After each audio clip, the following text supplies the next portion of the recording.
Mayong buntag mga buddy, karon ipakita na ko sa inyo paun sa pag-install sa STAAD para ipasa ato ang requirement karong Lunes. So ato ta diri sa Bentley, and then ay kalimti na i-register inyo ang account. First step kay ato ta diri sa software, tapad sa students. Scroll down, i-loading na to ang mga application. Pangitaon na to ang STAAD na app, which is kani. Click download.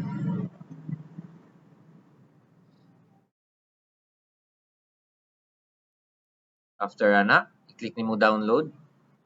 Before day ani mga buddy na ay terms of agreement, i-scroll down na to and press OK. Ako na download naman ako ni. After ani na nang setup, click setup and then proceed to install. Ako na install naman ako, so skip na ako ni na part. Installation takes about 20 to 30 minutes. Depende kung gusto yung signal. So mo to. Dali ra installation, yes lang. And then i-load na to. After ana, i-abri na to ang STAAD.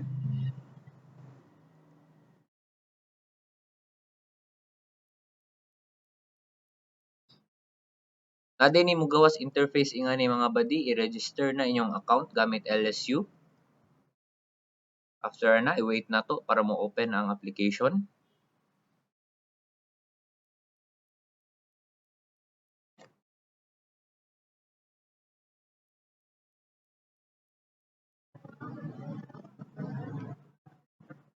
Nakita na ninyo mga buddy? Na diri pang login na ninyo.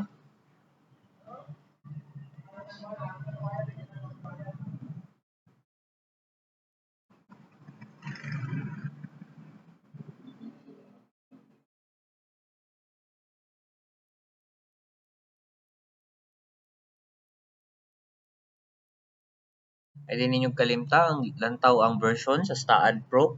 Ana si Sir Mahinay 2023 atong gamiton kay para usa lang og interface. Parehas lang og interface. And then nakita na nato ni diri buddy. Mao ni ang interface sa inyo ang application sa STAAD. I-click na to ang new. And then i-name na to sa atong ngalan. Press ako agwan dayuday. Title dayuday.